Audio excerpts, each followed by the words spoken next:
আসসালামু আলাইকুম ও রহমতুল্লাহ। প্রিয় দর্শক, আজকে যে বিষয়টি নিয়ে আলোচনা করব তা হল কুরাইশ নেতা আবু জাহেল আল্লাহ তাআলার বিধানের প্রতি কি বিশ্বাস করত? বিস্তারিত জানতে ভিডিওটি না টেনে শেষ পর্যন্ত দেখুন। প্রিয় দর্শক, বদরের যুদ্ধ ছিল মুসলিম ও মক্কার কুরাইশদের মধ্যে প্রথম বৃহৎ যুদ্ধ।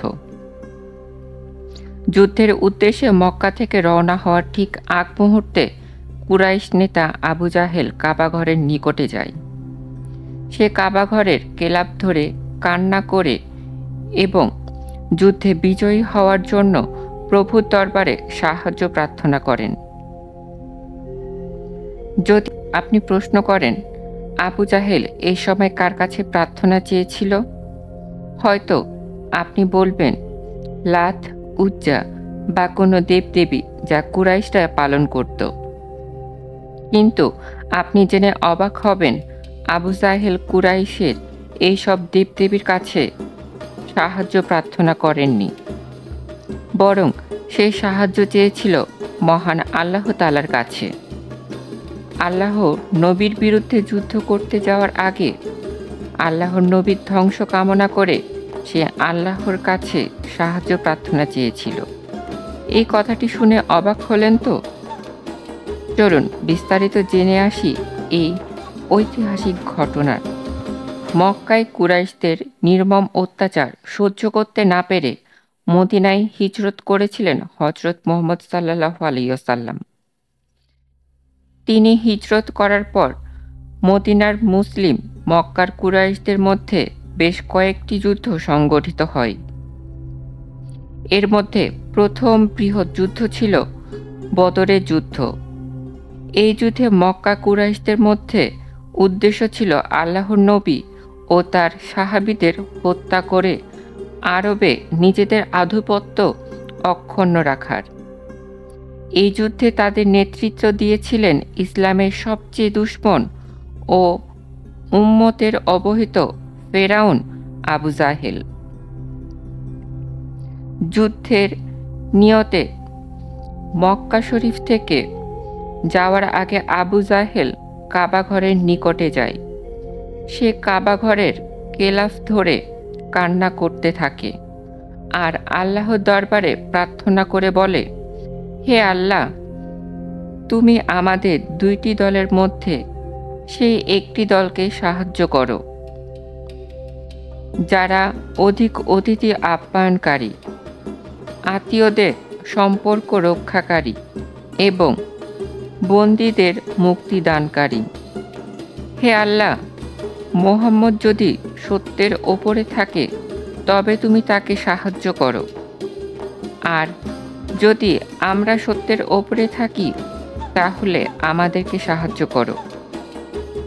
হে আল্লাহ, তুমি সাহায্য করো আমাদের দুই দলের মধ্যকার সেরা দলটিকে, সেরা হেদায়েত প্রাপ্ত ও সেরা সম্মানিত দলকে। এই ছিল মক্কা যাওয়ার আগে আল্লাহ তাআলার কাছে ফরিয়াদ। অতঃপর আবু জাহেলের নেতৃত্বে কুরাইশ বাহিনী রওনা হয়ে যায় মদিনা আক্রমণের উদ্দেশ্যে। বদরের ময়দানে দুই পক্ষ একে অপরের মুখোমুখি হয়। একটি রাসূল সাল্লাল্লাহু আলাইহি ওয়াসাল্লামের নেতৃত্বে মাত্র ৩১৩টি সাহাবী এবং অপর পক্ষে আবু জাহেলের নেতৃত্বে প্রায় ১,০০০ কুরাইশ সৈন্য। যুদ্ধ শুরু হওয়ার ঠিক প্রাক্কালে আবু জাহেল আল্লাহ তাআলার কাছে প্রার্থনা করে, হে আল্লাহ, আমাদের মধ্যে তোমার কাছে যে দলটি অধিক প্রিয় এবং যাদের প্রতি তুমি অধিক সন্তুষ্ট তুমি তাদেরকে সাহায্য করো। হে আল্লাহ, আমাদের মাঝে যে অধিক ন্যায়পরায়ণ আজকে তুমি তাদেরকে সাহায্য করো।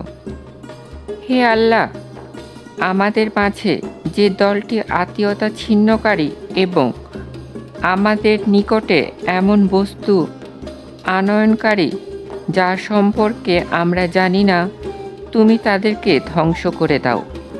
আশ্চর্যকর বিষয় হচ্ছে, আল্লাহর নবীকে হত্যা করে আল্লাহর সত্যর দিকে মাটি চাপা দিতে চেয়েছিল আবু জাহেল, আর এই ব্যাপারে আল্লাহর কাছে সাহায্য চাইল।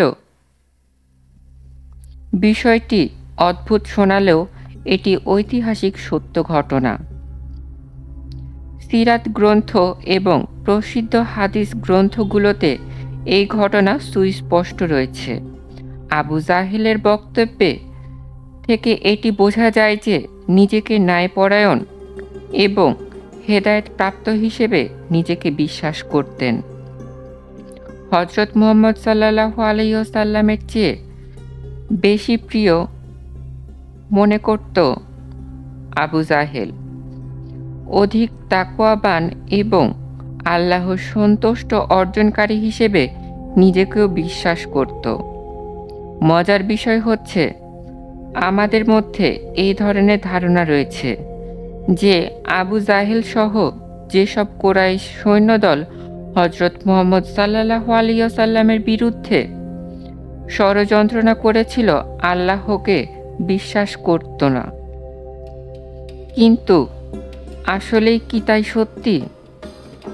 উপরোক্ত ঘটনা সহ বহু ঐতিহাসিক ঘটনায় প্রমাণিত যে মক্কায় কুরাইশ আল্লাহ পাকের অস্তিত্ব বিশ্বাস করত। তারা বিলাতে ইব্রাহিমে এর প্রতি অনুযায়ী নামাজ পড়ত, বছরে একবার হজ পালন করতে, এবং মক্কায় যারা হজ পালন করতে আসত তাদের আপ্যায়ন করত, আল্লাহর নামে শপথ করত এবং আল্লাহর সন্তুষ্টি লাভের জন্য তারা দান খয়রাত করত। তারা দেবদেবীর নাম অনুসরণে নিজেদের সন্তানের নাম রাখত না, বরং আল্লাহর নাম অনুসরণে সন্তানের নাম রাখত। যেমন রাসূল সাল্লাল্লাহু আলাইহি ওয়াসাল্লামের পিতার নাম ছিল আব্দুল্লাহ, যার অর্থ আল্লাহর দাস। এক কথায় তারাও আল্লাহর পাকের অস্তিত্বে বিশ্বাস করত। এখন প্রশ্ন হচ্ছে, আল্লাহ তাআলার পাকের দিকে বিশ্বাস করা সত্ত্বেও কেন কাফের ছিল? তারা কাফের ছিল এই জন্যে, প্রথমত নবী মুহাম্মদ সাল্লাল্লাহু আলাইহি ওয়াসাল্লামকে আল্লাহর প্রেরিত রাসূল হিসেবে স্বীকার করত না। দ্বিতীয়ত তারা আল্লাহর দেয়া সত্য জীবন ব্যবস্থা দ্বীনুল ইসলামকে প্রত্যাখ্যান করেছিল। তৃতীয়ত তারা আল্লাহর দেয়া বিধান কুরআনকে প্রত্যাখ্যান করে পূর্বপুরুষদের বিধান নিজেদের সমাজ, নিজেদের পরিবার, অর্থনীতির শাসন ব্যবস্থা ইত্যাদি পরিচালনা করতে চেয়েছিল। মূলত আল্লাহ পাকের অস্তিত্ব অবিশ্বাস নয়, বরং আল্লাহর দেয়া ব্যবস্থা প্রত্যাখ্যান করার কারণে তারা কাফিরে পরিণত হয়েছিল। এবার আসুন পবিত্র কুরআনে একটি আয়াত দিয়ে লক্ষ্য করা যাক। সূরা মায়েদা আয়াত নম্বর 40। আল্লাহ তাআলা বললেন, আল্লাহ যা অবতীর্ণ করেছে, যারা সেই অনুসারে বিধান দেয় না তারাই কাফের। পবিত্র কুরআনে দ্বীনের মতো পরিষ্কার যে তারা আল্লাহকে বিশ্বাস করা সত্ত্বেও, আল্লাহ পাকের কাছে প্রার্থনা করা সত্ত্বেও তার দেয়া বিধানকে প্রত্যাখ্যান করলে এটি একটি জাতি আর মুমিন থাকতে পারে না, তারা কাফের হয়ে যায়।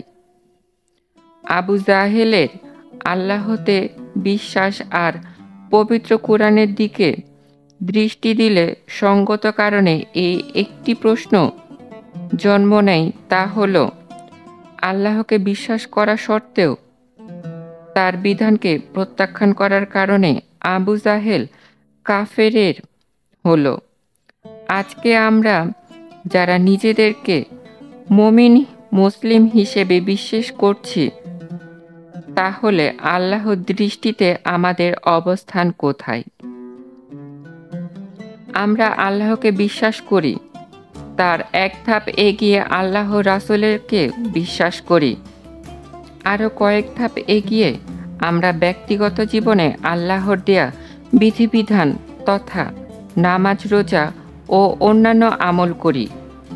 কিন্তু বিপরীত দৃশ্যে দেখা যায় যে যখন আমরা ব্যক্তিগত জীবনের বাইরে তথা সমষ্টিক জীবনের দিকে তাকাই, আমাদের পারিবারিক জীবন, আমাদের সামাজিক জীবন, আমাদের রাজনৈতিক জীবন, আমাদের অর্থনৈতিক জীবন, শাসন ব্যবস্থা, দণ্ড ব্যবস্থা, এভাবে আমাদের সমষ্টি জীবনে প্রবেশ করলে কোথাও আমাদের আল্লাহ তাআলা দেয়া বিধান দেখতে পাওয়া যায় না। বরং এই জীবনের বৃহত্তর অঙ্গনে আমরা নিয়ে এসেছি মানুষের তৈরি করা বিধান।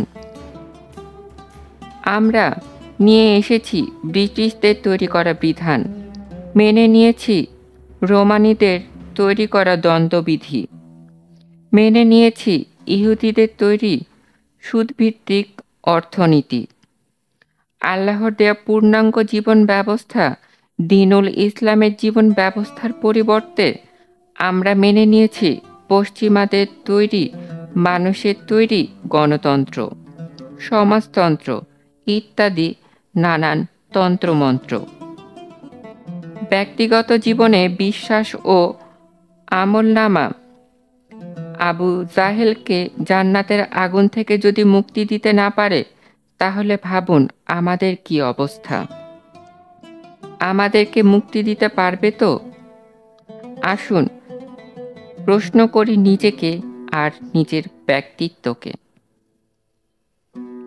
প্রিয় দর্শক, ভিডিওটি ভালো লাগলে চ্যানেলটি সাবস্ক্রাইব করুন, লাইক করুন, শেয়ার করুন, কমেন্ট করতে অবশ্যই ভুলবেন না।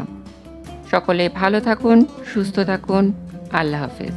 আসসালামু আলাইকুম ওয়া রাহমাতুল্লাহ।